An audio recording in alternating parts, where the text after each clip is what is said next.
Dear listeners, thank you for your incredible support in helping our channel grow. We're aiming for 1,000 subscribers, so please support us by subscribing and helping us reach this milestone. Now let's start the story. Present, Jens. I can't believe this day has finally come. Ben and I are finally getting married. Yes, I'm the blushing bride in my gleaming white dress, and Ben looks so debonair in his black tuxedo. I tremble a little as the preacher says the words, "You may kiss your wife."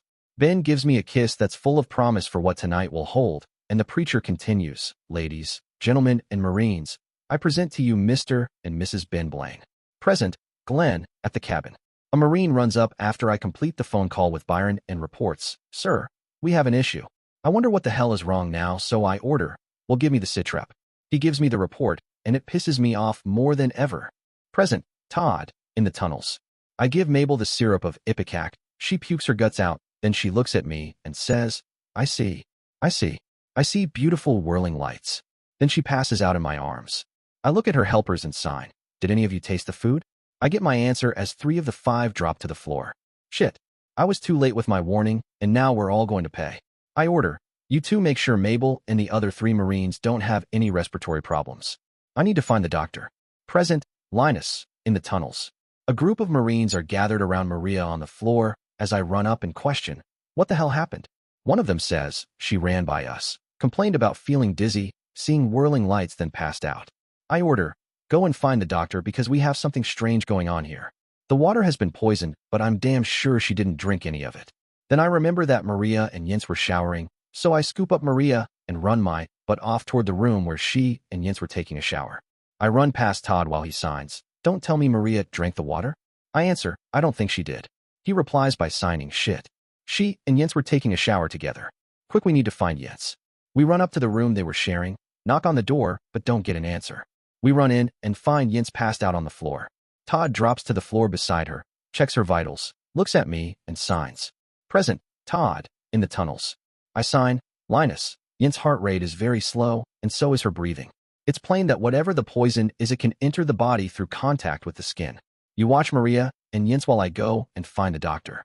Linus asks, "See if you can find a medic or 2 and send them here to help." I run outside and see Marines down all over the place. I see a medic wiping someone's head with a wet rag, pull my bow, knock an arrow, and take the rag out of his hand. Then I sign, "The water is the problem, and whatever it is can affect the person through the skin." The medic says, I don't feel well, but those are pretty whirling lights." Then he passes out. I see Glenn, run up to him and sign, "Glenn, the poison enters the body through the contact of water with the skin." Glenn complains, "Don't tell me that. Linus got my shirt wet as hell when he tackled me." The next thing I know, Glenn collapses. I take out my pistol, fire multiple rounds into the air, which gets everyone's attention. Then I sign and someone translates, "The water has been either poisoned or drugged. If it even touches your skin, you will be affected. Does anyone know where the doctor is?" A man walks up and says, "I'm one of the doctors. What do you need?" I sign, "Do you know ASL?" He replies and sign, "I sure do now. What do you need?" I explain things to him, and he declares, "Well, it's a good thing we have a medical plane here, because it sounds like we're going to need it. Now bring the general and come to the plane. I will get you a sterile container so you can bring me a water sample." A group of Marines pick up Glenn, and we walk into the field toward a C-130. I know that SIFS has medical planes, but I had not yet seen one. Present, Maria. I can't believe it. Linus and I are crawling through a jungle on a mission. I look over at him. He smiles at me and signals me to take the lead. I crawl up to the compound fence, pull out my wire cutters, and begin to cut a hole in the fence. I'm almost done when, shit, we're spotted, and the scumsuckers are firing at us, so we return fire. Present, Glenn. Evelyn and I are happy and dancing at Jennifer's wedding. She and Ben Blaine finally married, and wait, this can't be right. Evelyn always hated Ben Blaine, so why would we be happily dancing at Jennifer's and Ben's wedding? Then things change, and Evelyn transforms into the Wicked Witch from The Wizard of Oz. The next thing I know, I'm being attacked by all those flying monkeys that used to scare the hell out of Jennifer. Present, Todd, in the SIFT's medical plane. The doctor gives me a sterile container and says, "Please get a sample of the water, but be careful." I start to leave the plane. A Marine runs up and says, "Sir, you need to see what we found." The doctor states, "I'm busy with patients right now. Take this man with you." We run over to the well pump house. He points and says, "Sir, I was looking at the water system, and this didn't look right." I look at him and sign, "You're damn right it doesn't look right." Yeah, the damn scumsuckers hadn't poisoned the well. What they had done was expose the underground supply pipe and then added what looks to be a filter-type system. But instead of filter media, it contains something else. I look around and sign, "Bring me some tools." The Marine answers, "Sir, I don't know sign language." I open my pack, pull out a notepad and write my orders, then he takes off. Present, Zarika, in the medical plane. The nice doctor lets me stay in the area while he operates on Yasmin.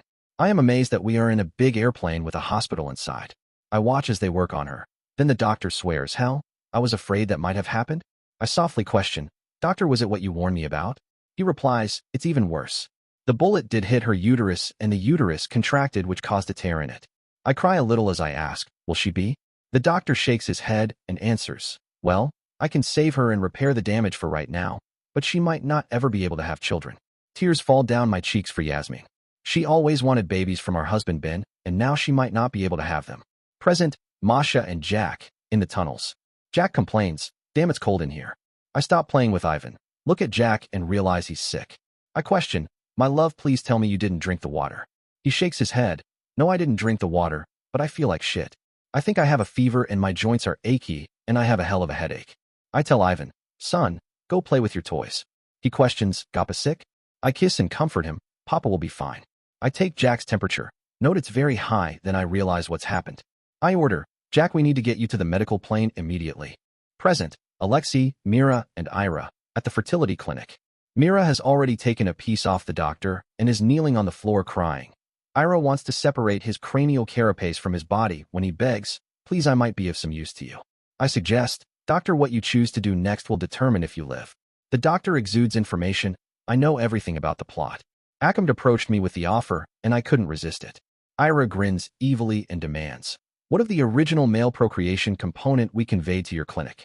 He gulps and says, "We have some of it left." Mira looks up and questions, "Some? Why do you not have all?" He looks at the floor and doesn't answer, so Ira takes an additional minuscule piece of skin off his left ear. He screams, "Stop it, please." I threaten him, "If you do not answer the question, you will forfeit your life."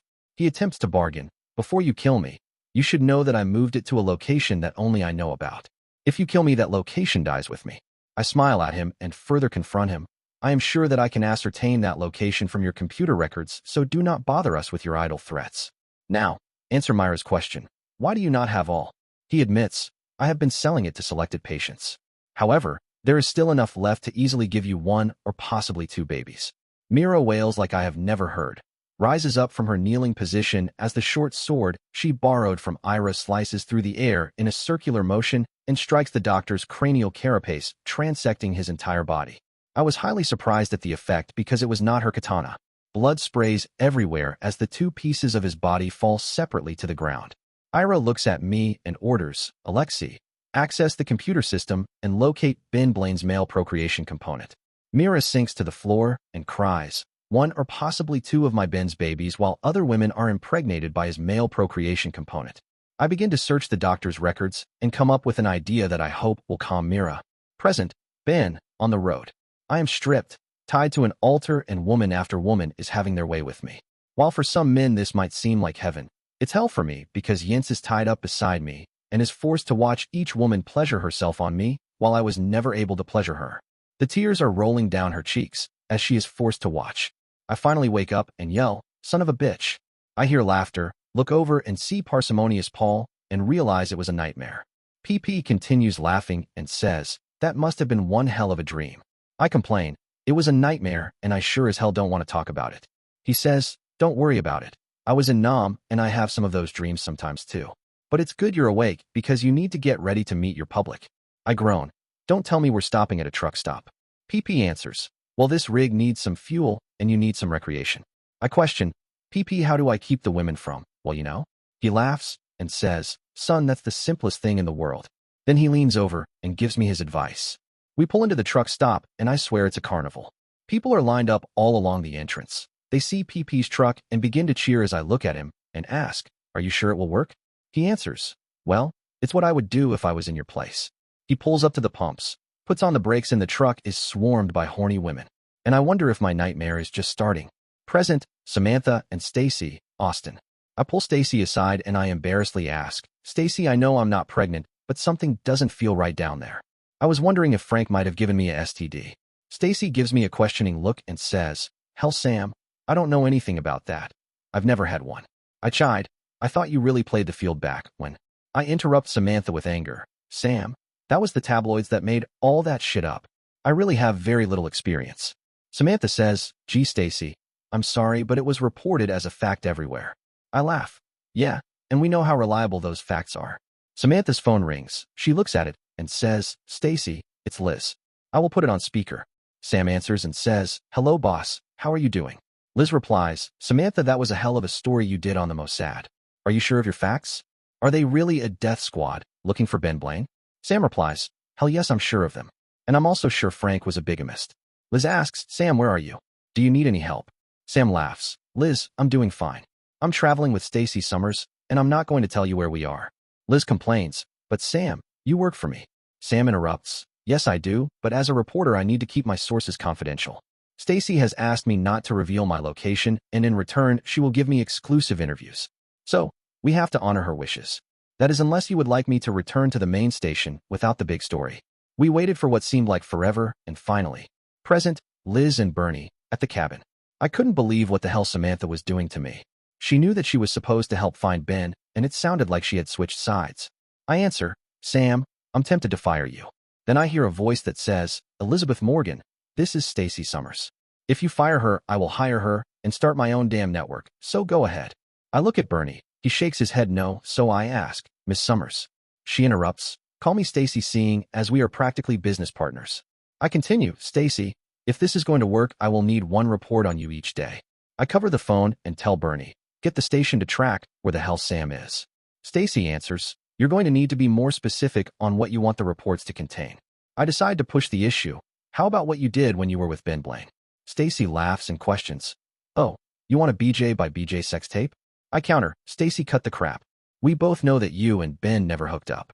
Stacy interrupts, how can you be sure of that? I drop the bombshell, because Jennifer Donaldson is the woman that Ben truly loves, and even though he's not with her, he will never cheat on her. Stacy taunts, and you're sure of that? I reply, no, I'm damn sure of that. Hell, he's had the chance to hook up with many women and has avoided each one of them. Since you probably don't know, right now the only reason he's running from Jennifer is because he was programmed by his damn major, so that if he felt trapped in any way he was to run. Bernie immediately shakes his head no, and I realize I've made a hell of a mistake.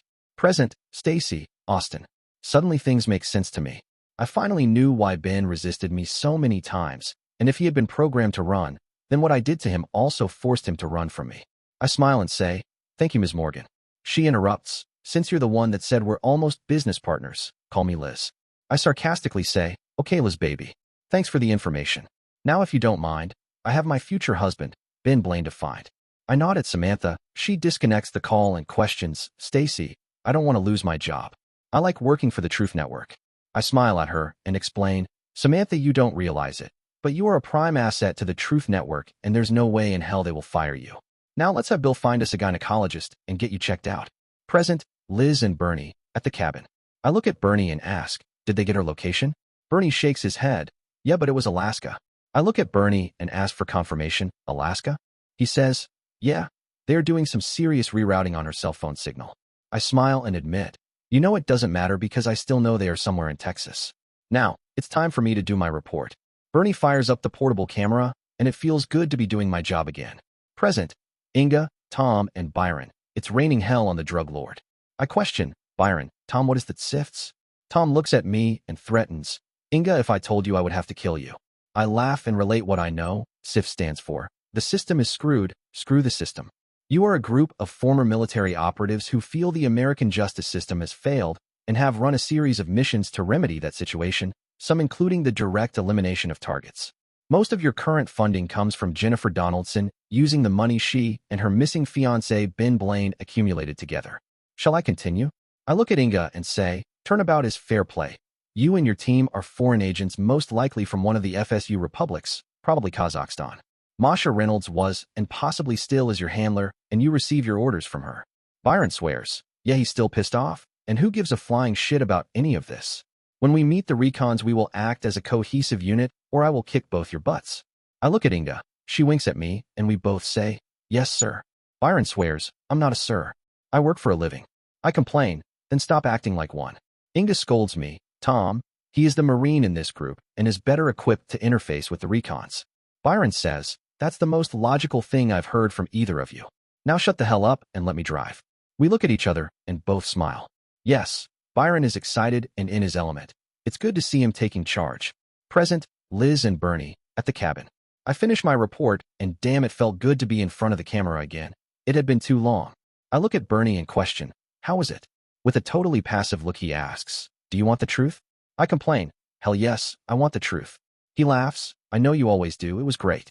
My guess is by the time the station broadcasts this report we are going to have more Marines and former Marines here than we could shake a stick at. I taunt. Bernie, there are no former Marines. Once a Marine, always a Marine. Now how are we going to send this to the station? He smiles and explains his plan. You see that big semi-trailer over there with all the antennas? They are going to do it for us.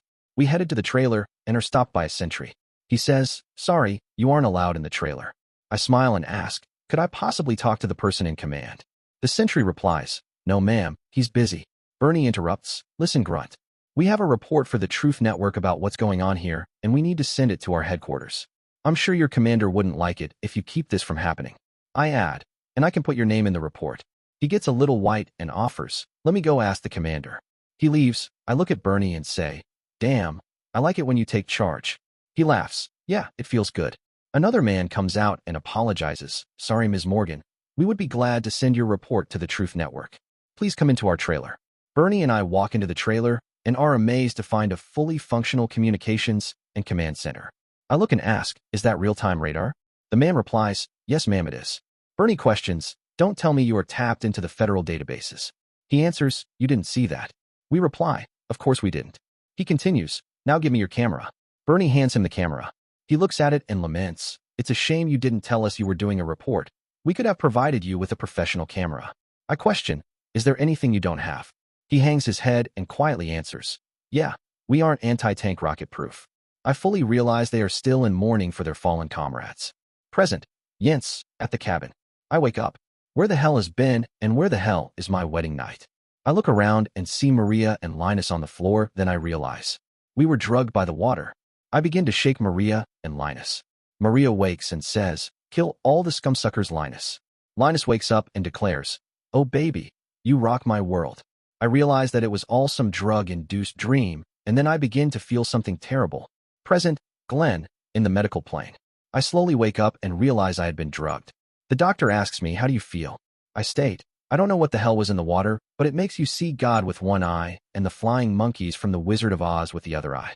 Then the doctor tells me something which really pisses me off. Present, Todd, the water system. A Marine comes up and I sign.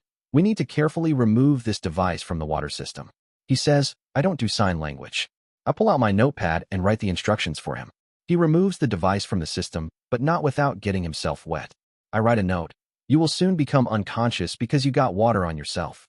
I write another note to the Marine that brought him. Stay here and monitor his condition. Then I carefully take the device to the medical plane. The doctor sees me and I sign. This was connected to the water system. He carefully takes it, then things go a little crazy. Flashback, Tatiana, fighting. It was fortunate Ben fell to the ground just as the BTR-80 fired, otherwise he could have been shot. But after falling he didn't move, so I wasn't sure that my first assumption was correct. My greatest desire was to run to him and make sure he wasn't wounded again or perish the thought, dead. Masha cautioned, Tatiana, you cannot follow your heart here. We must depart this area before the Spetsnaz capture us. I swore. However, I knew she was right. Masha stated, Tatiana, swearing won't help. Now discard your weapon and follow me. Masha was correct since the Spetsnaz were already exiting the BTR-80. We left our weapons, jumped up and dashed away before we were abducted. Once our distance from the park was sufficient, we both slipped back into character. Then I stated, flashback, Major M, at the hospital. Son of a bitch. The doctors in the ER were too interested in the news to take care of the abrasions on my face. Yeah, the news showed that Sergeant Blaine, the Spetsnaz, and even a couple of old Russian women had a hell of a firefight with what I assumed was the truckload of the Chechen scumsuckers who captured me. I was shocked when Sergeant Blaine jumped up. I didn't think he could walk yet, and ran toward the truck firing an AK with each arm. I understood enough of the reports to determine that Sergeant Blaine was being called the new Rambo, when screw. It was really the BTR-80 that blew the hell out of the Chechens. He was on the ground, not moving, and they speculated he had been injured again. I watched. Then something which reminded me of my plan happened. I returned to Sergeant Blaine's room, found a couple bottles of vodka, took the cap off one, had a long slug, and pulled out my wallet, which the stupid Chechens didn't take. I liberated something I had borrowed, made a few phone calls to implement my plan, leaned back in a chair and realized this whole damn room smelled like foul shit, and determined there was no way I was staying here. I grabbed the bottle of damn good vodka and looked for a place to rest that didn't stink. Flashback, Jack and Colonel Maggie, after the battle. The machine guns on the BTR, 80 made short damn work of the Chechens, but Ben was down. Once the lieutenant opened the doors, Maggie ordered, "Jack, we've got to see what's wrong with Sergeant Blaine. If he's been injured again, the old man is going to send all of us to Thule." I thought it might not be me, but realized it would probably be the colonel and the pain in the butt major. This wouldn't necessarily be bad news for me. We began to run toward Ben when we were surprised to see. Flashback, Glenn. Damn it to hell. It looked like Sergeant Blaine was down again. I was concerned with the news, but then my aide interrupted. "Sir, it's the SecNav for you on line 1. With all that had happened in Russia, I wasn't sure if he was going to have my butt for breakfast or congratulate me." I answered, "Yes, sir." He laughed, and I realized things were okay. "Glenn, that was a hell of a plan you had for your SGTS in Russia. We love that they are calling Sergeant Blaine a new Rambo. By the way, how is he?" I answered, "Sir, I'm not sure right now." Then he dropped the anvil when he stated, "However, that damn major was embarrassing as hell. First he got his butt kicked on international television. Then he somehow got taken hostage. The only redeeming fact in his favor was that he escaped. You really need to take care of him." I replied, "Yes, sir. I agree the major has been a huge disappointment. I plan on recalling him and the colonel as soon as we determine Sergeant Blaine's status." The SecNav had to be watching the same report I was because he questioned, "Who's that with Sergeant Blaine?" I looked and I sure as hell didn't know. Flashback, Jens. I sat on the edge of my seat. My Ben was still lying on the ground and not moving. If he died, well, I didn't know what I would do. Then she ran up to my Ben. Rats, that female dog Russian nurse spy. I was so angry and needed to do something more severe to her, so she would get the hint that Ben was MGNE. Then something good and shocking finally happened, and I almost laughed my rear off. Flashback, Tatiana and Masha, escaping from the battlefield. I grabbed Masha's arm and stated, "Masha, I cannot leave Ben without help. I am changing back into my nurse's uniform and will render aid." Masha started to complain, then wisely said, "Tatiana, if that is what you must do, then you must do it. I will fabricate a cover story to explain why you were close to the battle." Tatiana was not thinking logically. I replied, "Love is blind. Literally, love is evil. You will love even a goat." She ran into a doorway, shed her old grandmother's disguise, and already had her nurse's uniform underneath. As she ran back to the battlefield, I said a silent prayer that the Spetsnaz did not overreact and accidentally shoot her. I ran as fast as I could back to the battlefield. I was concerned the Spetsnaz would either accidentally shoot me or they would provide inferior care to Ben. Thank God they realized I was a nurse for my uniform and didn't shoot me. I kneeled beside Ben, quickly checked his vital signs, and thanked God he was still breathing and didn't appear to be wounded. But why was he unconscious? I gave him a big hug, and then... Flashback, Ben, after his mission. I was disoriented as I slowly woke up. The last thing I remembered was he took on the whole damn truck full of Chechens. What the hell? Someone was restraining me. The damn scumsuckers must have captured me. I decided I would fix their little red wagon and pretended to still be unconscious as I readied myself. I swung my right arm. It connected with a resounding smack, and I heard, "Ben, what the hell did you do that for?" Then crying?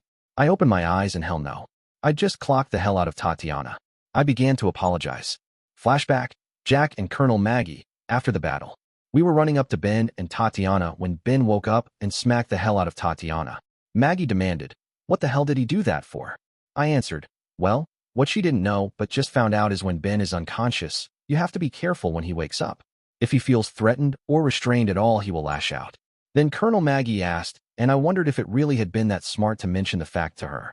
I asked Jack, "You make it sound like Ben does this all the time. Is this true?" We approached Ben and we heard, "Sorry, Tatiana, I thought you were the Chechen scumsuckers." She cried, "Ben, I will not tolerate being hit by a man." Jack explained, "Tatiana, Ben has a strange way of waking up sometimes." I looked at Jack and ordered, "Sergeant Reynolds, you never answered my question. Get to it." He tried to play innocent. "What question was that?" I yelled, "Don't pull that bullshit on me. I know better than that. Tell me, how often does Sergeant Blaine lose consciousness like he just did?" Sergeant Blaine interrupted, "Jack, what the hell did you say?" Tatiana added to the confusion, "He was unconscious for a time in the hospital." Flashback, Ben, after his mission. I sure as hell didn't like where this conversation headed, since the last thing I wanted to try to explain was him or my dreams, at least not to a bird colonel. For once, it was great to see a bunch of reporters as they interrupted. One asked, "Sergeant Blaine, how does it feel to be a hero again and to be compared to Rambo?" I teased them with my reply, "I didn't think I looked like Stallone, he's one ugly grunt." They all laughed, and the reporter countered, "Sergeant Blaine, you don't look like him. We were referring to your actions in defeating the Chechen separatists." I was shocked the reporter called them separatists, but then I realized the reporter was from CCCN. So I answered, "First, get your terminology right. They are terrors. If you don't believe me, look at what they did to this town. I'm done answering questions from you." Sozialistische Republik, the old name of the Soviet Union. The letter C in English is the letter S in Russian, and the P is R. Another reporter asked, "Sergeant Blaine, can you stand up for us?" I looked at him and apologized, "Sorry, but my legs are not working right now." He added, "But we saw you running toward the Chechen terrors earlier." Tatiana interrupted, "Ben's surgery was a success, and he will walk again. However, he has spinal shock right now and cannot feel his legs. Sometimes a patient's adrenaline surge allows them to perform things they normally couldn't do." The reporter questioned Tatiana, "Nurse, how did you get that big bruise on your face?" I turned, looked at her, and she had a hell of a black eye. That was my fault. I felt like shit. Flashback, Jens. I danced around the room and yelled, "Ho ho." My Ben punched the female dog Russian nurse spy. Mom walked into the room and demanded, "Jennifer, why are you making so much noise? You woke me up." I stopped dancing and apologized. "Sorry, Mother. I promised to be quieter. Now I'm going back to my room." She stopped me and asked, "Why aren't you in school today?" Rats and double rats. I was busted. Flashback, Tatiana, after his mission. The reporter asked how I got the bruise on my face, and I stated, "Sometimes when patients injured in a violent action regain consciousness, they regain awareness while in a combative mode." The reporter, which Ben didn't like, demanded, "Sergeant Blaine, do you make a habit out of hitting women?" Ben became upset and stated, "You're lucky I can't get up, or I would kick your sorry butt out of this country." This interview is over. Flashback, Colonel Maggie and Jack, after the battle. My phone rang. I looked, and it was Glenn. I answered, "Yes, sir."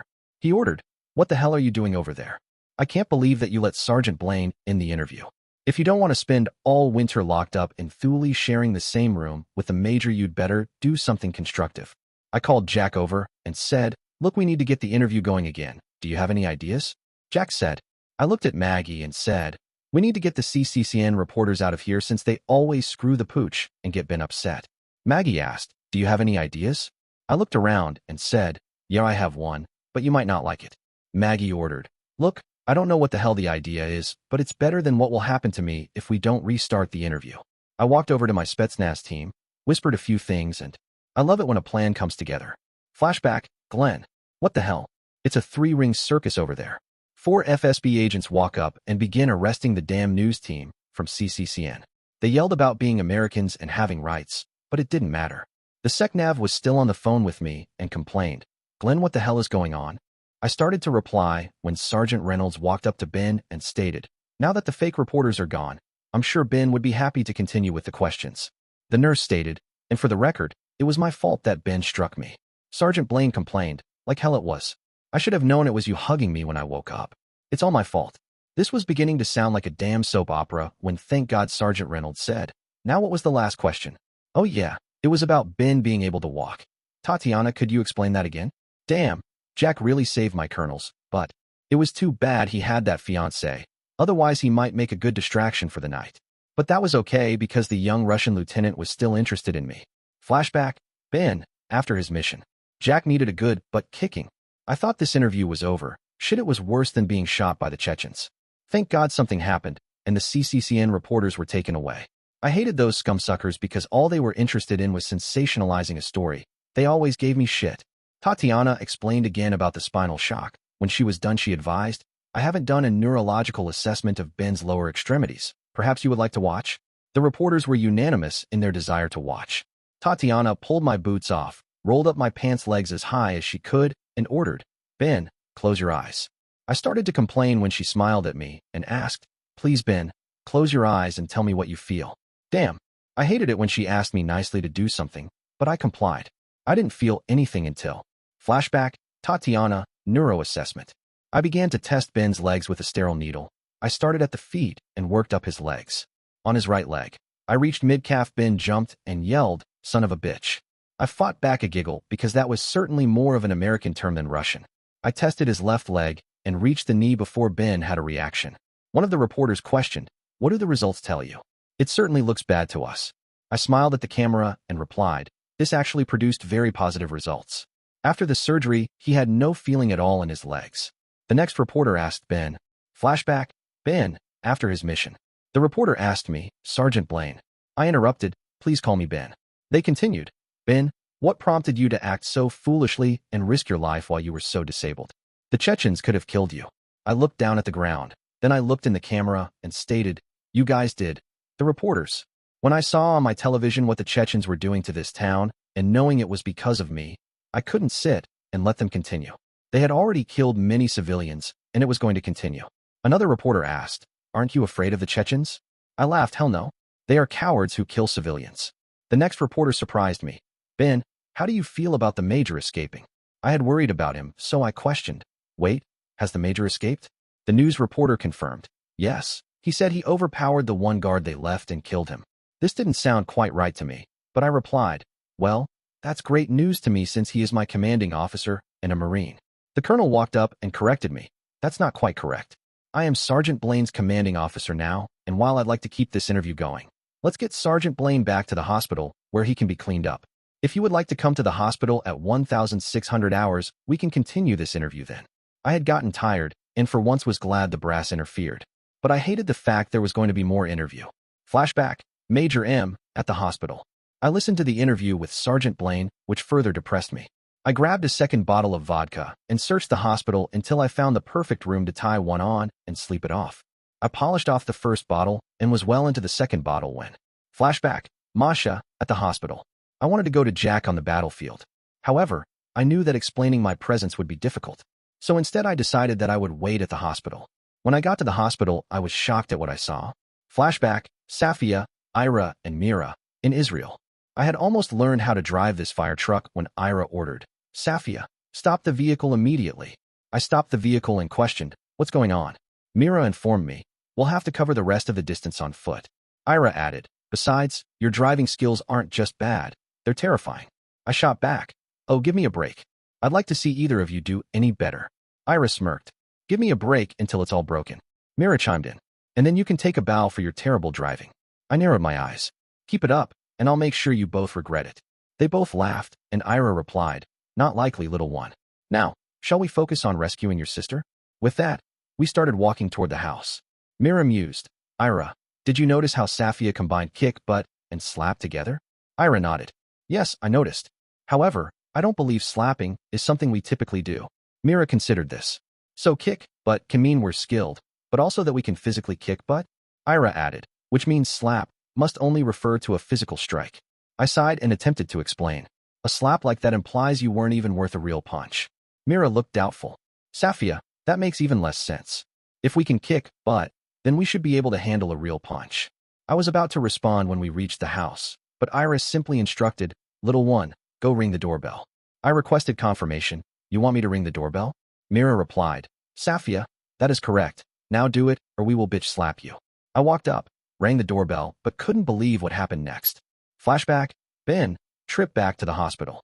After they loaded me into the BTR 80, I looked around and said, "Thanks guys for showing up when you did, because you really saved me. And the smoke grenades really helped."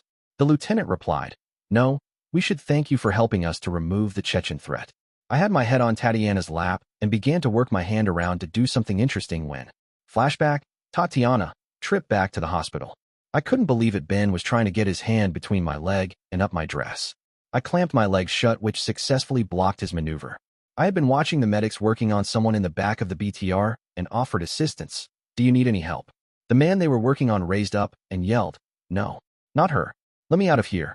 Jack questioned, "Tatiana, how do you know this man?" I realized it was the proprietor from the internet cafe, so I crafted a lie. Occasionally, I would stop by his internet cafe to use the computers. He began to fight. Then Ben tickled me, and Ben got his hand between my legs and was... well, he was bothering me. Flashback, Colonel Maggie, trip back to the hospital. I was damn sure that Sergeant Blaine had worked his hand between Tatiana's legs and was giving her a good time, which I could tell embarrassed her. So I questioned, "Sergeant Blaine, what do you think you're doing?"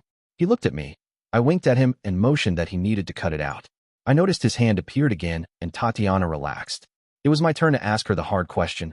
I asked, Tatiana, how was it that you were so close to the attack by the Chechens? Flashback. Jens. My mother asked me, Jennifer, why aren't you in school? I lied. Mother, I didn't feel well this morning. She continued to badger me. Well, you sure seem to feel well enough to wake me the hell up. Get ready because I'm talking you to school. Rats.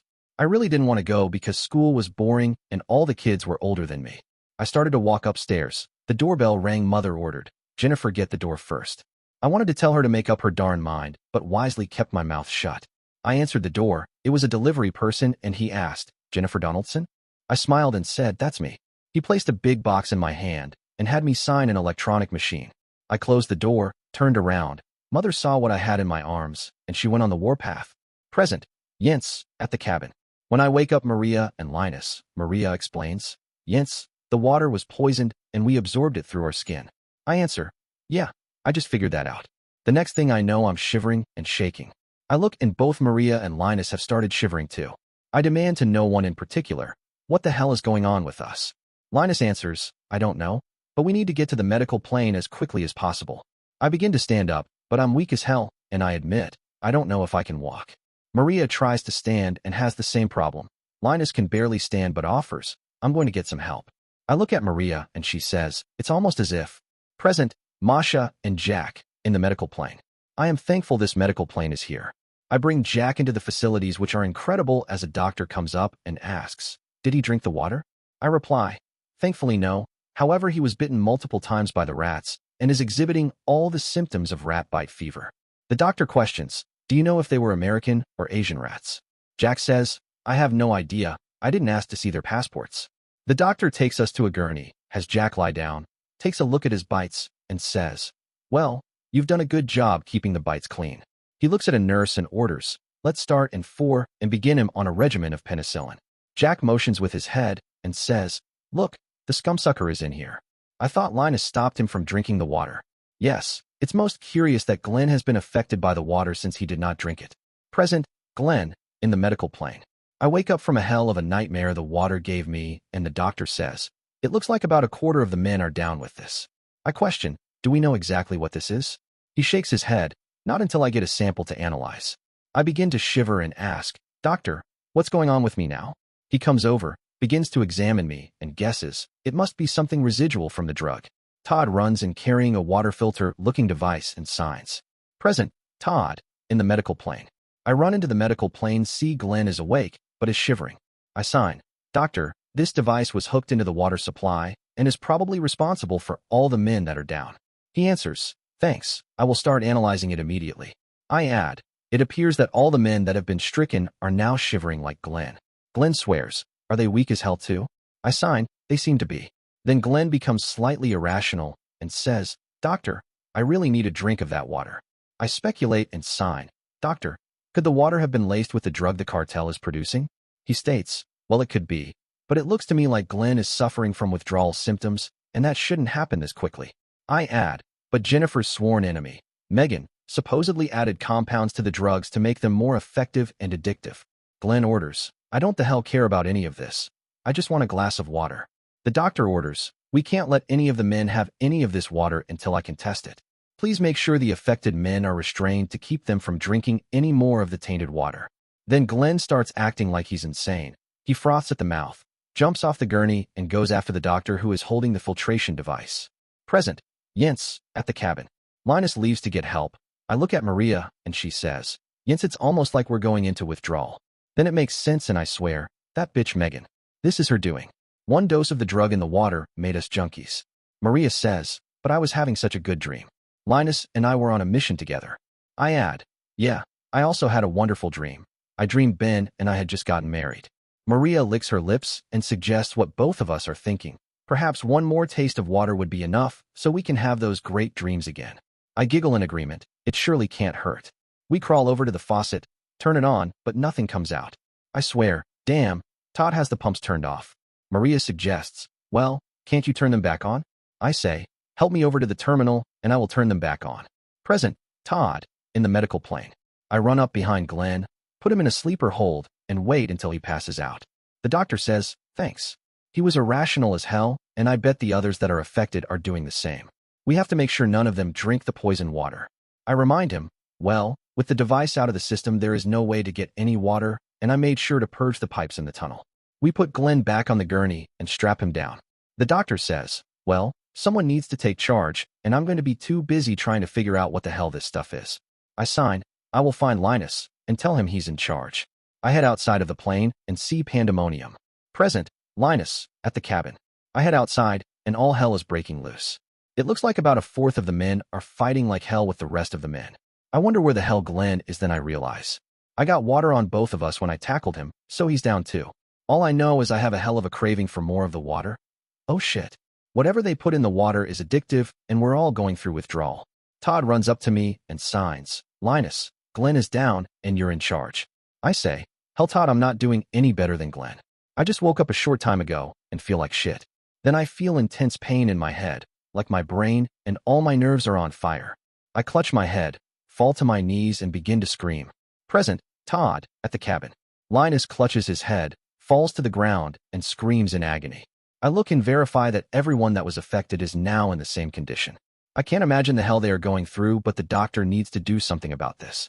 I run back to the medical plane and see that Glenn is writhing in agony on the gurney. I sign, Doctor, it looks like everyone has this symptom. He shakes his head and apologizes. I'm working on this as fast as I can. A Marine walks in and reports, Sirs, Mabel sent me to inform you she has food ready for everyone. I demand with vigorous signing, Mabel? Isn't she screaming in pain?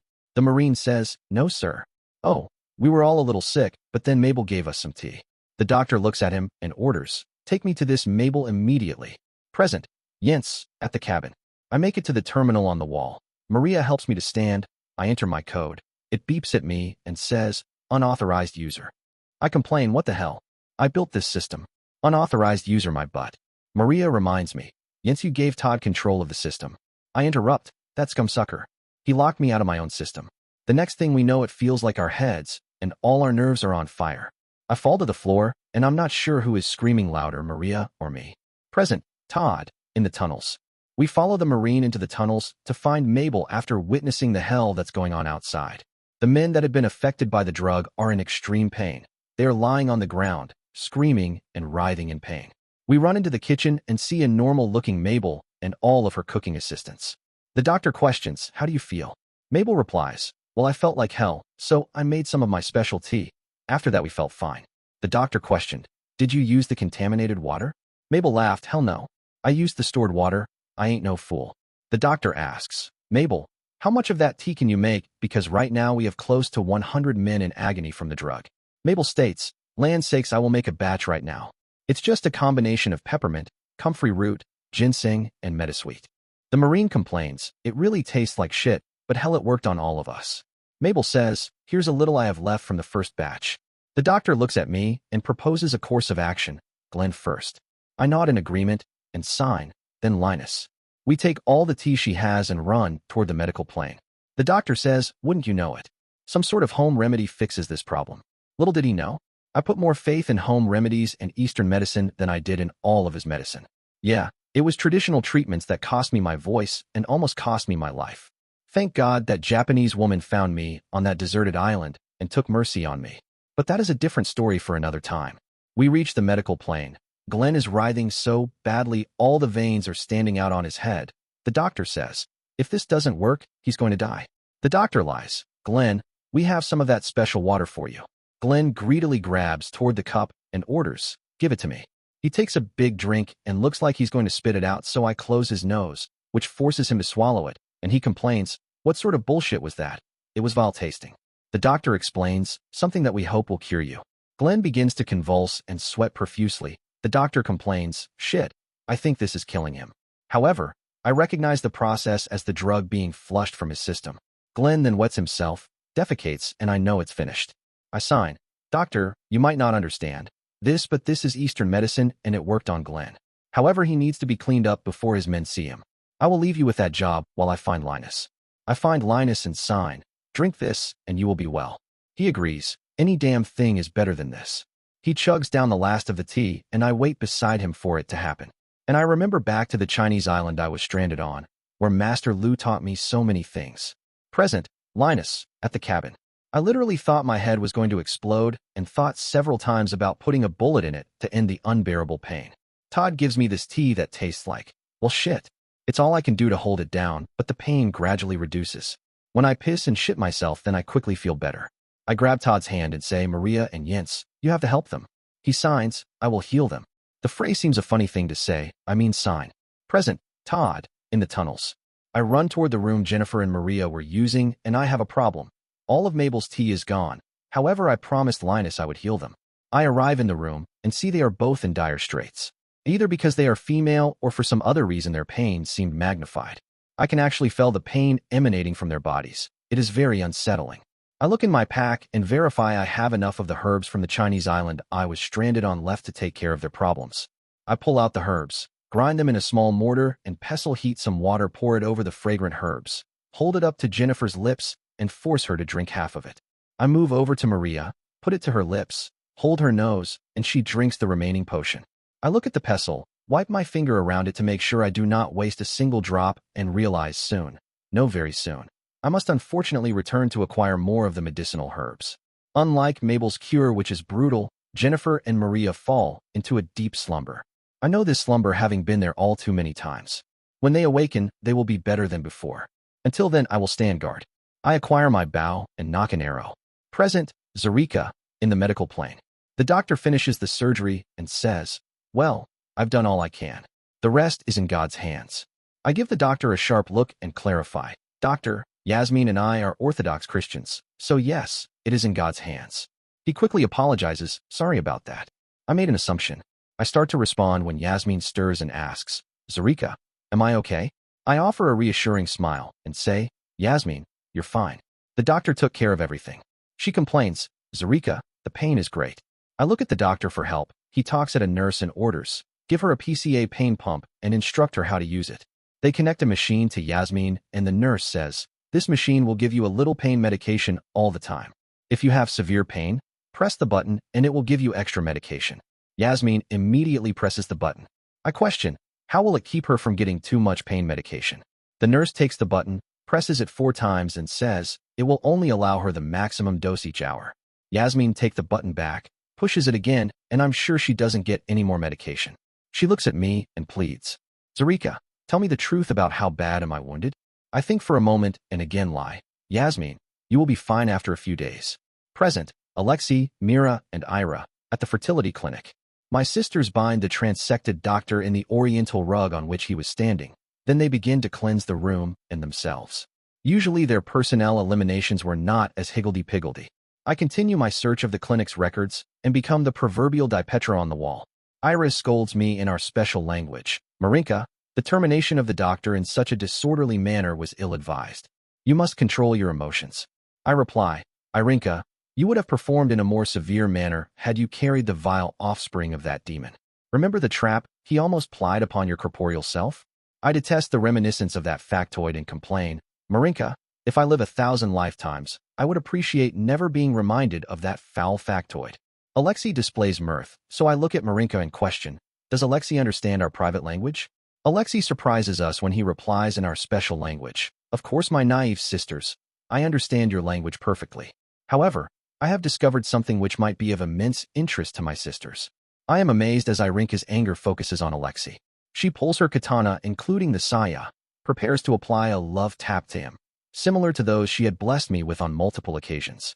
Alexei spins in his chair, effectively blocks Irinka's tirade and unfortunately taunts. When did my elderly sister become so slow? Alexei then receives a practical application of the saying, Hades has no old Plymouth automobile, fury, like a female scorned. Irinka rains increasingly fast blows on Alexei and taunts with each blow, assimilate this one.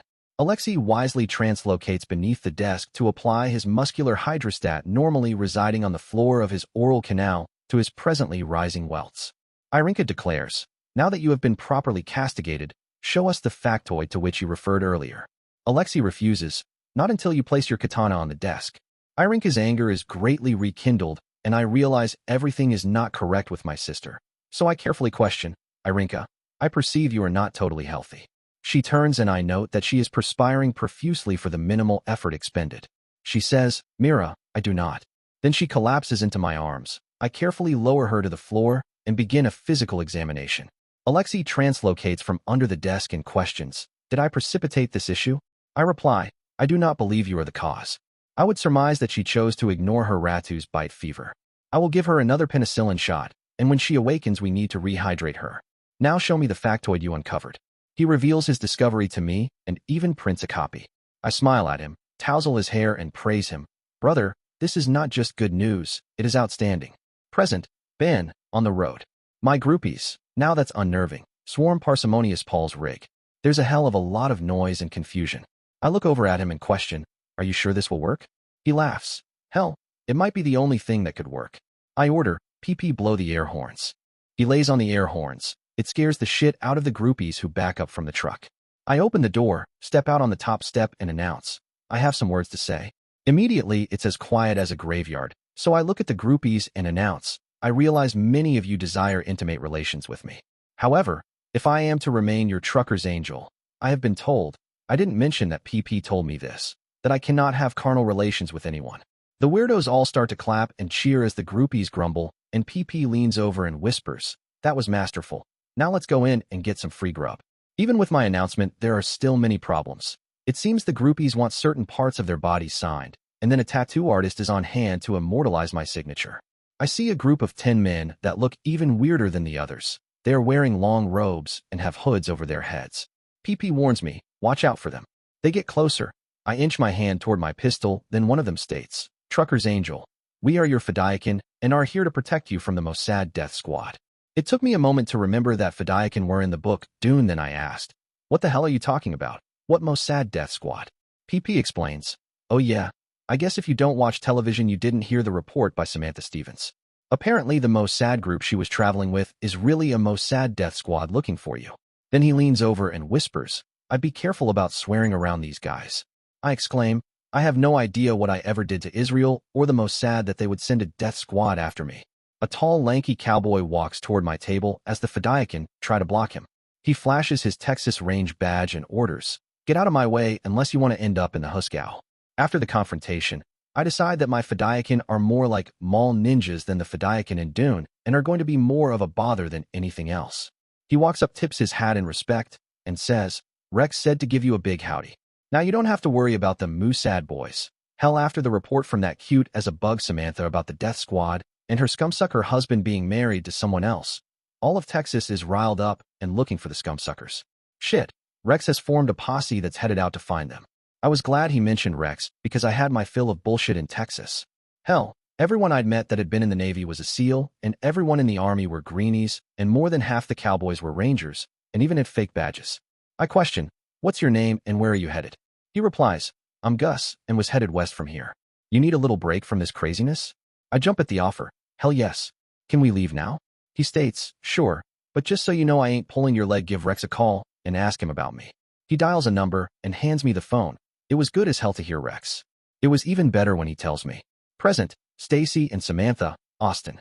Bill finds a gynecologist for Samantha, then we are loaded up and head to the doc's office. On the way I look at Samantha and suggest, "You might consider disguising yourself." She naively questions, "Why's that?" I laugh. "Hell, you're a reporter and can't figure that out." She thinks and then says, "Stacy, I don't really care if the whole world knows about this. Besides, doctors have to keep patient records confidential." I think, "Yeah, you wait. This is going to come back and bite you in the butt." Stacy has been exceptionally good to me, but I need to do my job, so I question, "Stacy, when can we start interviewing you?" She smiles and says, "Samantha, we're going to get you to the doctor first, then we are headed west out of Austin. Bill will drop us and the horses off, and you can interview me in the evenings after we ride." I remember my first day in the saddle and question, "Is there anything that will make my butt less sore?" Stacy laughs, "Yeah, more time in the saddle." I continue being a reporter. "Why do you want me to interview you in the evenings after we ride?" Stacy smiles and explains, "Because I'm going to let you see exactly what it was like being with Ben. That way your reports will be." I interrupt. "They will be even better." Present, Liz and Bernie, at the cabin. After the phone call with Samantha, I look at Bernie and question, "Well, this is just great. What the hell are we supposed to do now?" Bernie wisely suggests, "Liz, Sam is a hell of a reporter. America loves her, and we can't afford to lose her." I add, "But what the hell am I going to tell Jens? She's going to go ballistic when I tell her." Bernie gives me some good ideas, and we head off to find Jens. We open a door to one of the sleeping quarters. Todd is there with his bow ready. I look past him and see Jens and Maria on the floor and demand, "What happened?" He signs to me and tells me Jens and Maria should wake up in a few hours. Until then, he is standing guard over them. I ask, "Do you really think it's necessary to guard her with all these Marines here?" What he signs next surprises the hell out of me. I look at Bernie and declare, "I'm staying here to stand guard with Todd. Please find Jack and Glenn and fill them in on what Todd just told us." Bernie says, "Hell yeah, Linus needs to know this too." He takes off, and once again I'm thankful as hell Todd is here and wish like hell the twins were here. In fact, where the hell are they? I take out my phone, try to call, and receive the message. "The number you are trying to reach is temporarily out of service." Present, Byron, Inga, and Tom. It's raining hell on the drug lord. We reach the rendezvous location. I stop the van and Tom questions, "Well, where the hell are they?" I laugh and tease, "Tom, they're recon and you won't see them unless they want you to see them." I open the door, step out of the van, and wait. Finally, I hear from behind me, "Byron, we thought you were a better Marine than that." I laugh and say, "Shit, I saw you when I drove up. I thought you were supposed to be recon." They taunted, "Like hell you did." I replied, "Yes, like hell I did." And then I called out all their positions. What they didn't know was I didn't really see them, but I had a damn good idea where they would hide. They laughed, all came out of their hiding places, and one of them says, "We need a sitrep." I tell them about shooting the hell out of the drug lord's compound multiple times and could tell they are impressed, and recons aren't easily impressed. Tom and Inga join me, and one questions, "Are you telling me that Greenie and the woman helped you?" Tom answers, "Hell yes I did. I was firing rifles while you were still sucking on your mama's teat." Inga adds her 2 bits. While Byron and Tom went after the buildings, I was insulted by some of the drug lord's men, and I evened the score. I added, "Yeah, she shot the hell out of about 70 thugs." We jump into the van to find a place that's less open, and on the way one of the recons tells me something very troubling. Flashback, Tatiana, at the hospital. Thank God Ben behaved himself the rest of the way to the hospital. I suppose I had that old colonel lady to thank for that. While it excited me that Ben felt frisky, there was a time and a place for everything, and this was neither the time nor the place for that. We approached the hospital, and the driver announced, "Sir, you need to see what's going on." The lieutenant laughed and said, "I have already heard about it, so do not worry." Ben demanded, "What the hell is going on?" I kissed him on the cheek and said, "I do not know." The BTR 80 stopped, the doors opened, and I could not believe it. Flashback, Masha, waiting at the hospital. Yes, it was unfathomable what was going on at the hospital. This occurrence was normally reserved for the 9th of May or Victory Day. To see how this happened now, with such short notice and almost no planning, was extremely touching. Flashback, Glenn. Hot damn. Now this was great. I was watching the Russian report on Sergeant Blaine, and the coverage we were getting was priceless. I was not sure who organized this, but if it was the colonel, I owed her big time. Then my aide interrupted, "Sir, it's your wife on line 1. She says it's important." Even though I knew it would cost me, I ordered, "Tell her I'll call her back later." Flashback, Ben, at the hospital. The doors opened on the BTR 80. There was a huge amount of cheering, and then I heard a band as they tried to play. Hell no. They attempted, and not very well, to play. Screw me. That's It's a Long Road, the theme song from Rambo. I looked at Tatiana and asked, "What is going on?" She smiled and said, "I would say they are welcoming the new Rambo back to the hospital." I whined, "Lieutenant, get us the hell out of here." Flashback, Colonel Maggie and Jack, at the hospital. I needed to nip this in the bud, so I ordered, "Lieutenant, belay that order." I moved so Sergeant Blaine could see me and ordered, "Sergeant Blaine, stop being a selfish prick. The people of this town have decided to honor you." Tatiana interrupted, "Greatly honor you." I continued, "So suck it up, Marine. You will attend this celebration, and not only that, you will enjoy this celebration. Have I made myself clear?" Sergeant Blaine looked at Jack and questioned, "Jack?" I glared at Jack. His face broke out in a wide grin. He laughed at Ben and said, "Ben, unless you want the old man to send you to Thule, I suggest you follow Maggie's orders." "Hell, it's your own damn fault." Sergeant Blaine again whined, "How do you figure?" I answered for him, "Well, Sergeant, this time you saved the whole damn town from the Chechen terrors, and it looks like it's a spontaneous celebration to honor you. So have I made myself clear? If looks could kill, the look I got from Sergeant Blaine would have killed me." But then he said, Flashback, Ben, at the hospital. I sure as hell didn't like this, not one bit. But I sure as hell didn't want to end up in Thule. So I grumbled, "Yeah, okay." The colonel quickly rebuked me. "Excuse me, Sergeant Blaine? Is that how you speak to your commanding officer?" I smartly replied, "Sorry, sir." "Yes, sir. I will follow orders." Jack and Tatiana carried me out of the BTR 80 and placed me into a new wheelchair while the crowd cheered and waved Russian flags. I got a hell of an idea for later, but pretended to enjoy the celebration. Actually, there were parts of it I enjoyed quite a bit. They had a receiving line of dignitaries and some old-as-hell World War II veterans. Shit, the veterans wore their dress uniforms with all the medals. Some of them had a whole side of their uniform covered. But the dignitaries were there just hoping to get votes. I politely shook the dignitaries' hands, but spent most of my time talking with the veterans. Flashback, Glenn. This was priceless advertising for the Corps. Sergeant Blaine behaved himself. I was sure Maggie had something to do with that. And he actually seemed to enjoy himself when he talked to the old Russian veterans, spending an extended time with each one of them. I watched him as he laughed and joked with the veterans. Then my aide interrupted. "Sir, it's your wife again." There was no way I was going to miss seeing this, so I ordered, "I don't care what sort of lie you have to tell her, but tell her I can't come to the phone right now." Then I added, "And make sure to tell me what lie you come up with." Oh yeah, I was going to pay at home. But then, what else was new? Flashback, Jens. When I turned around with the big box, Mom went on the warpath.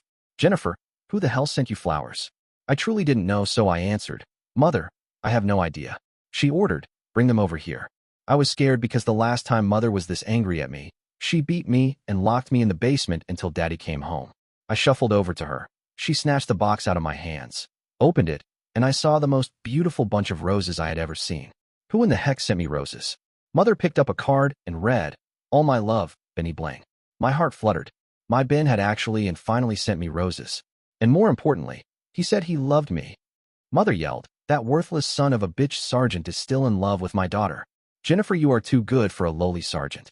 I bravely challenged, "But Mother, the roses are for me." She laughed. "Hell no, the roses are for the trash." I was horrified as she took them to the sink, turned on the garbage disposal, and fed each rose individually into the disposer. She gave me an evil grin with each one and declared, "You are too damn good for a lowly sergeant. Don't worry. When the time is right, we will find you an up-and-coming officer who will take your father's place." I fought back the tears, but while Mother was busy destroying my beautiful roses, I was at least able to save the card by tucking it into my underwear right next to my most private place. Mother was finished with the roses, then she demanded, "Where the hell is that card?" I lied, "I don't know." "Didn't you already throw it into the disposer?" She laughed, grabbed a bottle from the refrigerator, took a long drink of alcohol, and stated, "Perhaps I did." "Now, Jennifer, what lesson did you learn today?" I replied with what she wanted to hear. "Thank you, Mother, for showing me that my infatuation with Sergeant Blaine is ill-advised. I will be happy when you find an officer for me." She ordered, "Jennifer, I am too tired to take you to school today, so go to your room and study." I replied, "Yes, Mother, and thank you." I began to leave, and she questioned, "What, no kiss for your mother?" I walked over and gave her a kiss on the cheek. Then she announced, "I'm going to call your father and have him send Sergeant Blaine to Thule forever." I questioned, "Now may I return to my room?" She answered, "Oh hell yes. I'm too tired to take you to school. Go to your room and study." I left the living room mostly happy, but with mixed emotions. I really missed the roses my Ben sent me, and which my mother destroyed. However, I still had the card which said he loved me. I entered my room, locked the door, took the card out of my underwear, read it many times before I opened my special hiding place, and put it on top of everything else. I took a moment, picked up the special pencil of ours, kissed it, then closed my secret hiding place. Flashback, Tatiana and Masha at the hospital. Ben was busy getting the hero's welcome he so deserved. Masha walked up to me and said, "Tatiana, I have a package for you." She hands me what is obviously a flower box. I start to get excited, but Masha cautions, "Tatiana, I don't think this is from Ben." I question why not. Masha laughs. "Tatiana, you are worse than I am when you are in love. You have thrown all logic out with the baby's bathwater. When did Ben have time to order flowers for you?" I looked at her and realized she was correct. Then I worried, "Masha, should I open this?" Masha replied. I quelled Tatiana's fears. "Tatiana, someone has been sending you terrible packages." Then I informed her about the fecal dog matter bomb and added, "I did have this one x-rayed, and it is really flowers." Tatiana opened the box and swore. I carefully opened the box of flowers, but it was full of dead roses and a big note, which said, "From Ben's real girlfriend. Leave him alone, or you will be as dead as these flowers." I swore Masha looked in the box, read the note, and stated, "Tatiana, my Jack has assured me that Ben has no girlfriend in America or any other country. Someone is playing a cruel joke on you." I looked at Masha and asked, "How would you recommend I react to this threat?" Masha laughed and stated, "Tatiana, you are one of my best students, and if this was a real threat, I am sure you could eliminate the threat. If this happened to me, I would make sure that I spent even more time with my love." I like that idea. Flashback, Jens. Thank God I made it to my room without getting a beating or being locked in the basement and was able to save the card from my roses. I searched and found a video feed of my Ben in Russia.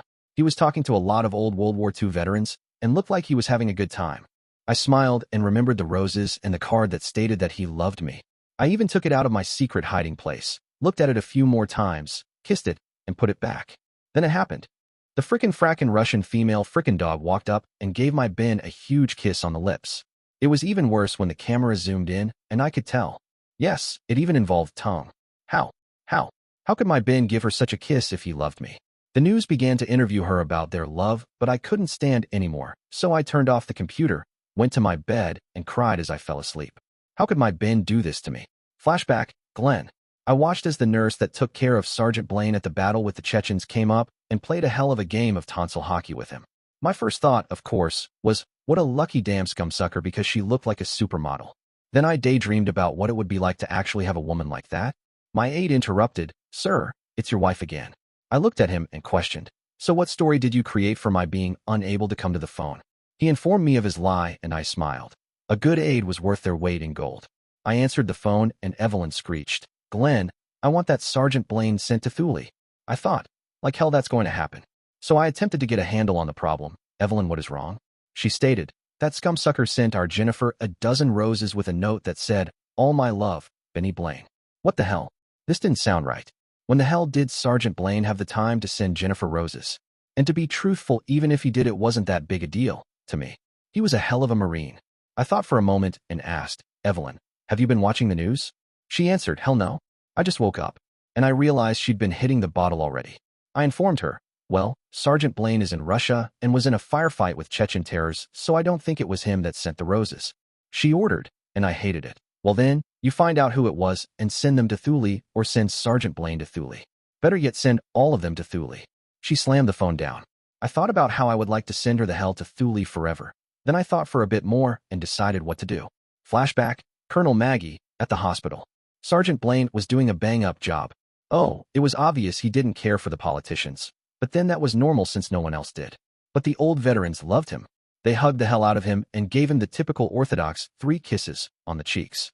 Hell, some of them pulled their own medals off and handed them to him. With Sergeant Blaine towing the line, I needed to find the major and kick his butt for being so stupid. How in the hell could he let himself be captured? He was too good to let that happen. The problem was, where the hell was he? I checked Sergeant Blaine's room, which smelled like shit, and was told by the Spetsnaz guards the major had been here, stole 2 bottles of Sergeant Blaine's vodka, and left for someplace quieter. When I found him, he was going to wish for someplace quieter and less painful. Flashback, Major M, in the chapel. I heard the witch when she shrieked, "Major, what the hell are you doing in here?" Yeah, the Wicked Witch of the Marines had found me. I had a hell of a headache, so I turned over and ordered, "Colonel, I've had my fill of you. You can kiss my butt." In hindsight, that probably wasn't the wisest thing to say. Flashback, Colonel Maggie, at the hospital. I found the major drunker than a skunk in, of all places, the chapel. Didn't he realize if the Russians had found him, it would have been seen as a huge insult? When I confronted him, he became belligerent, so I grabbed him by the ear, yanked the hell out of it, and ordered, "Follow me, you worthless scumsucker." He continued, "So, should I pull down my pants so you can kiss my butt?" I changed my hold from his ear to his balls. I squeezed and demanded, "Major, do I now have your attention?" He squirmed, but complained, "Get your hand off my balls, you dyke." I was fed up with his mouth, so I knocked his butt out, drug him out into the hallway, loaded him onto a gurney, put him in restraints, and wheeled him towards Sergeant Blaine's room. And I also decided I needed to call the old man and get the major's worthless butt out of here. Flashback, Glenn. My aide informed me, "Sir, it's Colonel Maggie on line 2. I smiled because the timing was perfect. I answered line 2 and stated, "Colonel, you and the major need to pack your bags." Maggie questioned, "Sir, what did I do wrong?" I laughed, "Oh, not much, but I've decided that you and the major need to be redeployed so you can further train the major." She paused and stated, "Sir, please don't tell me." Flashback, Colonel Maggie, at the hospital. I pleaded, "Sir, please don't tell me you're sending me and the major to Thule." Glenn replied, "Listen, someone sent a bunch of roses to my daughter in Sergeant Blaine's name. Either you or the major are the likely culprits, so I might as well give the 2 of you a cohabitable vacation."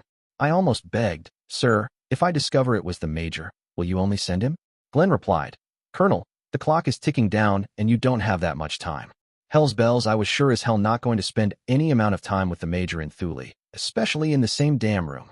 I slapped the hell out of his face. He woke up, struggled, and said, "What the hell am I restrained for?" I demanded, "Major, did you send some flowers to the old man's daughter?" He lied, "I don't know what you're talking about." More drastic measures were needed, so I. Flashback, Major M. at the hospital. Son of a bitch, the witch grabbed my balls, squeezed and threatened. "Major, I want the truth about the flowers." I pushed the pain out of my mind and stated, "I don't know what the hell you're talking about. However, Colonel, I plan on filing a sexual abuse report against you." She yelled, "You fool. If you don't admit to this, the old man is going to send both of us to Thule and assign us the same room." I thought about it for a few moments, decided this could really work for me, so I laughed and said, "Hell, that's fine with me." Flashback, Safia, Ira, and Mira, in Israel. I walked up to the door at the address the Stay Puffed Man gave us and rang the doorbell. My sister came to the door, and with shock on her face she asked, "Safia, what are you doing here?" It was good to see her, so I hugged her and stated, "We are here to rescue you." She pulled away and questioned, "Rescue me from what?" I blurted out an answer, "The evil man who bought you." My sister laughed, "Safia, my misinformed sister, I do not want to be rescued. Living here is the best thing that has ever happened to me. If you are nice, perhaps my master will let you live here too."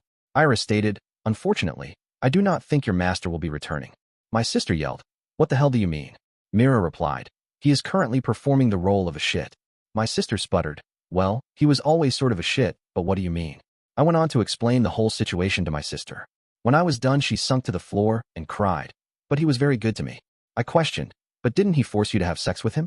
She laughed, "He did at first, but when he became fatter, he was no longer interested in sex. What he wanted was for me to massage him with oils before he fell asleep."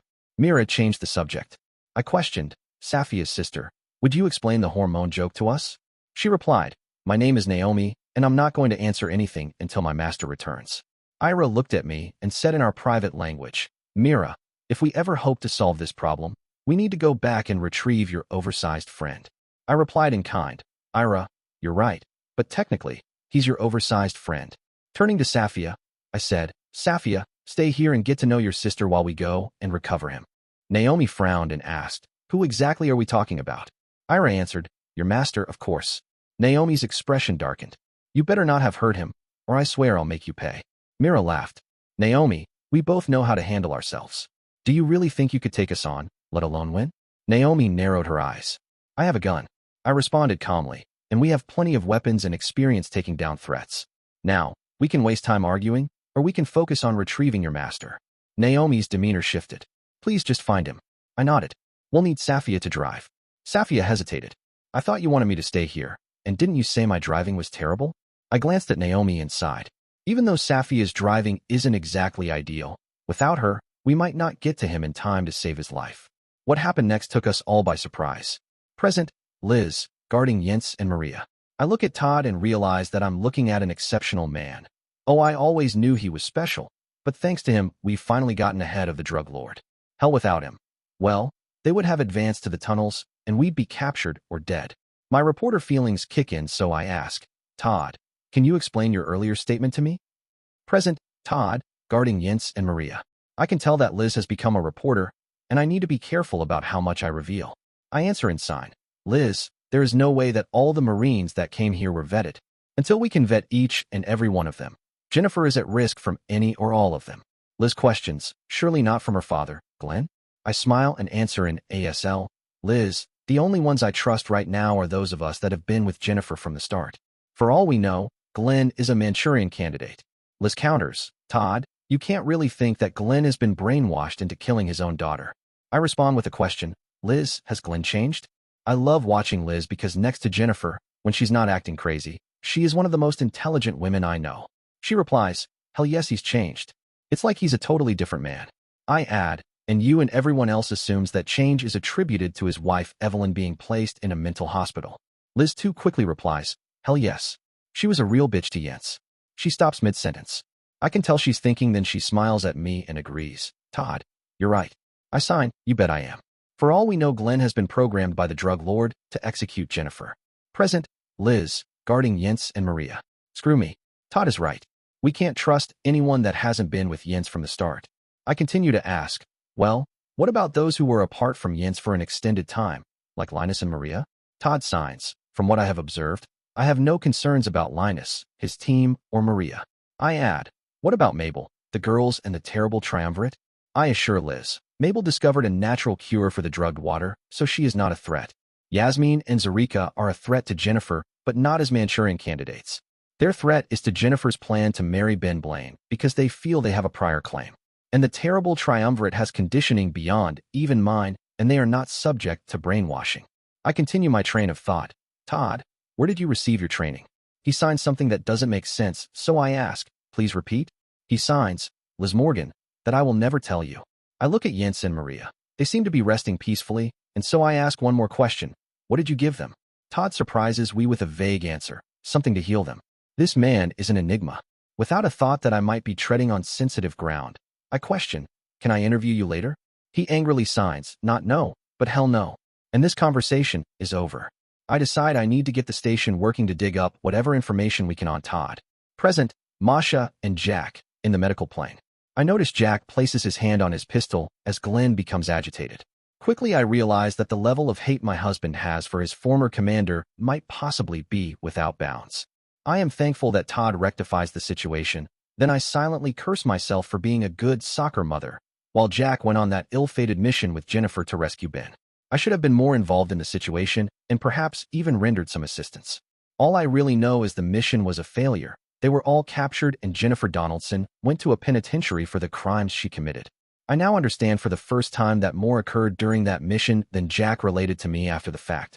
I stoke my husband's head to calm him and say, Jack, your feelings for your former commander need to be rectified. Jack surprises me when he aggressively declares, well, if Todd had not taken him out, I would have. Then he pats his pistol. I know my husband and the pistol threat is not an idle boast, so I caution, Jack, my love, if you were to eliminate Glenn, you would incur the wrath of all the Marines assembled. He further declares, so who the hell gives a shit? The scumsucker deserves to die? I gently remind him, well, I for one give a shit. Your son Ivan for another gives a shit, and our unborn daughter for still another gives a shit. Now promise me that we more important than your anger toward Glenn? Because if your revenge is more important than us, then you are not the same man I've chosen to grow old with. He looks at me, smiles, and promises. Hell, Masha is almost always right. I can't take the retribution toward Glenn he deserves without either being killed or going to prison for the rest of my life. I ponder that thought deeply, smile, and answer, Masha, of course you, Ivan, and our unborn daughter mean more to me than anyone in the world. She digs deeper. You didn't answer the entire question. I continue. Yes, you are more important than my anger toward Glenn, but that scumsucker still needs to pay. What he's done is criminal. She blows me away when she declares, Jack, the man has lost his career, his wife, and even estranged his daughter. Perhaps he has suffered enough? Hell's bells. Masha just shot me the hell down. However, I can't ignore it. She is right. In real confusion, I question, Masha, how in the hell do I forgive him? What she says next? Well, it shouldn't be legal for a wife to say that to her husband. Present, Glenn, leaving the medical plane. Whatever the doctor gave me tasted nasty and came close to killing me before it cured me. The worst part was pissing and shitting my pants. Thank God the doctor had a nurse bring me some new fatigues and help clean me up. I was up and mobile, but I was still moving slow and, while not thinking totally clearly. I met Linus outside and asked, did they give you the same cure? He laughs, hell yes. That was a son of a bitch fix for an even worse problem. I question, where's Jennifer? He answers, she and Maria are down with the same problem because they both took a shower. I shake my head. Yeah, who would have thought it could affect us right through the skin? Linus replies, Todd did. Hell, we owe him our lives. I ask, what was it they gave us? Linus answers, the hell if I know, but it sure tasted like shit. I nod my head and agree. Well, it looks like everyone is getting some of the tasting cure we received. I need to go and make sure my men are okay. Linus answers, I'm going to check on Maria and Jens. I order, let me know how they're doing. Linus replies, yes, sir. Present, Linus, checking on Maria and Jens. Yeah, it's good to see the men recovering from what was, well, hell on earth. If I never feel that way again in my life, it would be just fine with me. I head into the tunnels to find Maria and Jennifer and see how they are doing. I open the door and I see a drawn bow and AM for aimed at me. I hold up my hands and ask, I'm not sure what the hell I did, but does it justify this? Todd looks at Liz, signs, and Liz says, sorry, Linus, but Todd feels that Jens and Maria might be in danger from the Marines and others. I demand, what are you talking about? Liz explains to me, and it makes too much sense to be overlooked. I look at Todd and question, even Glenn? He signs, especially Glenn. Who better for them to turn? Liz adds, Linus, look at the changes in him. How in the hell did those happen so quickly? It makes too much sense and I need to think about it. So I switch mental channels. What's going on with Jens and Maria? Todd tells me, and I question. Well, Mabel's tea was closer to death than a cure. Didn't you have enough of your cure for all of us? Todd answers, Linus, I saw Glenn cured by Mabel's tea and I know how brutal and embarrassing it was. No, I don't carry that much of my cure with me. In fact, using the little I have will force me to take a trip to acquire a new supply. I ask, can I help you? He signs, not no, but hell no. Now either help us protect Jens and Maria or leave. I decide to do the first and make sure my M4 is ready. Liz states, Linus, if you're helping Todd, I would like to go because I have some things to take care of. I answer, Liz, go for it. Liz leaves the room and I really wonder if Todd is being paranoid. Then I remember that he was the one who figured other things out. I question, Todd, where did you get your training? He rudely signs, Linus, that's for me to know and for you to never know. I look at Todd and realize he's our man of mystery, and I'm glad as hell he's here. Then something upsetting happens. Present, Zarika and Yasmin, in the medical plane. I have been giving Yasmin ice chips because that's all they will allow her to have, and I've decided I have an extreme interest in things related to the medical profession. Yes, taking care of Yasmin reminds me of the time I cared of our future husband Ben when he had been shot. That seemed like an entire lifetime ago. Perhaps I will become a nurse or even a doctor. I think our Ben would be proud of me if I did that. Yasmin takes my hand and asks, Zarika, I know you and the doctor hide something from me. Zarika, please tell me, am I going to die? I laugh and try to ease her fear. Yasmin, you are fine and are going to live. She glares at me and declares, Zarika, I was not born the day before today. I know you hide something. Not knowing is worse than the truth. I feel that she needs to know the truth, so I tell her, Yasmin, the female part inside you that carries babies was damaged by the bullet. You might not ever be able to give Ben children. I am in shock at her reply. Present, Alexei, Mira, and Ira, at the fertility clinic. Yes, Alexei has given me a gift almost as great as the gift of being able to bear my Ben's progeny. He has given me a list of the following items. The location of the remainder of my Ben's male procreation component. The location of all the embryos which have been currently created with my Ben's male creation component, and the women and addresses who are currently impregnated with my Ben's male procreation component combined with their inferior female procreation component. I kiss him on the cheek and praise him. Alexei, you are formidable. Your computer skills are exceptional. He asks, when will my other sister be fit to travel? I look at him and reply, Alexei, we will leave our disabled sister here with the evil genetic doctor's remains. First, we have a mission to complete. I inform Alexei of our mission and he questions, Mira, my sister, might I be able to use Ira's katana? I display mirth at his naive question and answer. Alexei, our katanas are wed to our inner self. To use Irinka's katana would soil it. You will use one of our many short swords like I did when I terminated the genetic doctor. He complains, my sister, I do not understand. So I proceed to provide. Present, Ben, on the road. I talk to Rex on Gus's phone and he explains, Ben, listen, you have attracted all the weirdos in Texas. I've sent Gus to you so he can take you to the border of Texas and New Mexico. This is music to my ears. I ask, that must mean we're headed north from here. Otherwise we'd be too damn close to Mexico. Rex laughs. It's good you remember the map of Texas. Yeah, Gus is going to take you up to Amarillo where he will use I-40 to take you to the Texas, New Mexico border. I thank him and ask, thanks for getting me away from these scumsuckers. What am I doing after that? Like the true friend Rex has become, he answers, I've been talking with the New Mexico State Police to see if we can get you a ride through the state. So, where are you headed? I think for a moment and state, I need to get to Albuquerque. He questions, what the hell is an Albuquerque? I answer, Rex, if I told you I'd have to kill you. Just be aware that Albuquerque is calling to me. Rex laughs, just make sure you take the correct turn at Albuquerque. I have a funny feeling, but I ask anyway, what the hell do you mean? Rex continues laughing.